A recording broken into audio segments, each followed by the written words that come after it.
membahas materi sejarah, yaitu tentang peristiwa Rengas Dengklok.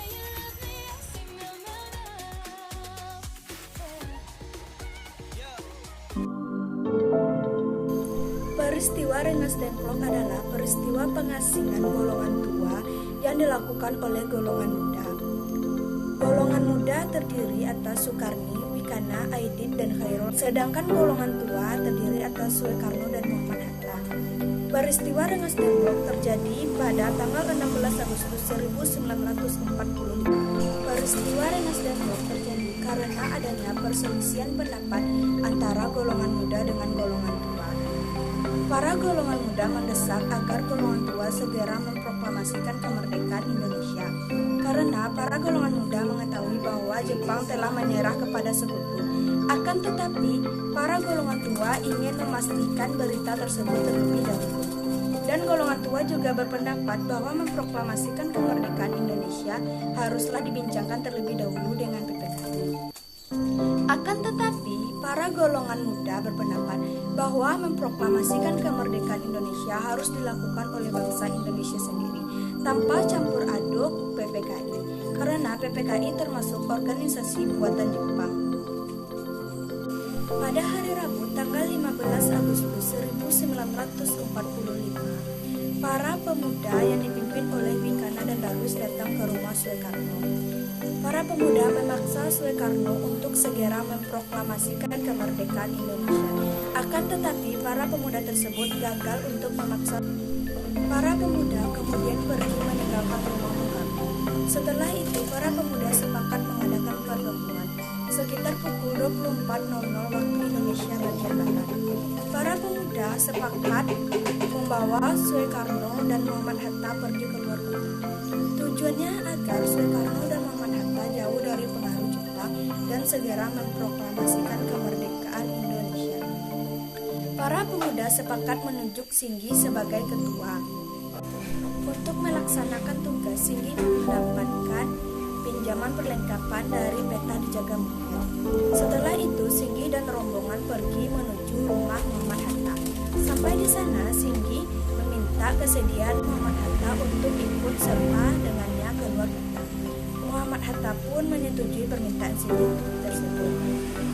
Setelah itu, para rombongan pun menuju ke rumah Soekarno. Sampai di sana, Soekarno baru saja selesai makan sahur bersama keluarganya, karena pada saat itu keadaan dalam bulan Ramadan. Setelah itu, Singgi permisi masuk ke dalam rumah Soekarno dan meminta Soekarno untuk ikut bersamanya keluar kota. Saat itu juga, Soekarno pun menyetujui permintaan Singgi tersebut. Tanggal 16 Agustus 1945, sekitar pukul 4.00 pagi hari waktu Indonesia bagian barat, para rombongan pun berangkat menuju arah timur. Sepanjang perjalanan, para pemuda merahasiakan tujuan kemana golongan tua akan dibawa. Ternyata rombongan dibawa ke Rengas Dengklok. Rombongan ditempatkan di rumah Tiong. Alasan para pemuda memilih daerah Rengas Dengklok adalah karena wilayah jauh dari jalan raya Jakarta-Cirebon. Wilayah berada di tempat ketinggian sehingga bisa memantau siapa saja yang datang. Wilayah bekas tempat latihan tentara peta, sehingga pemuda mengetahui seluk-beluk Rengas Dengklok. Sehari di Rengas Dengklok, ternyata para golongan muda gagal membujuk dan memaksa golongan tua agar segera memproklamasikan kemerdekaan Indonesia. Tanpa campur aduk tangan Jepang, Soekarno bersedia memproklamasikan kemerdekaan Indonesia setelah kembali ke Jakarta.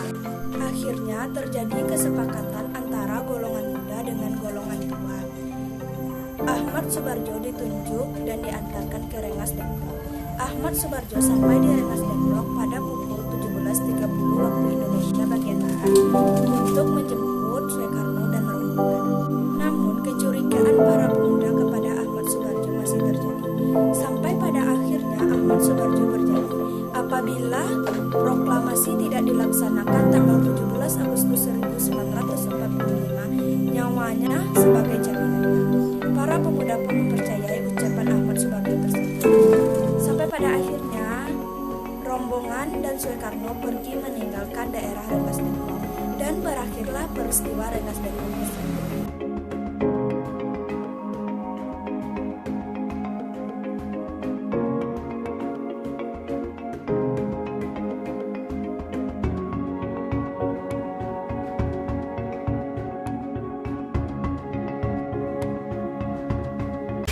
Kurangnya saya mohon maaf karena saya masih dalam tahap pembahasan.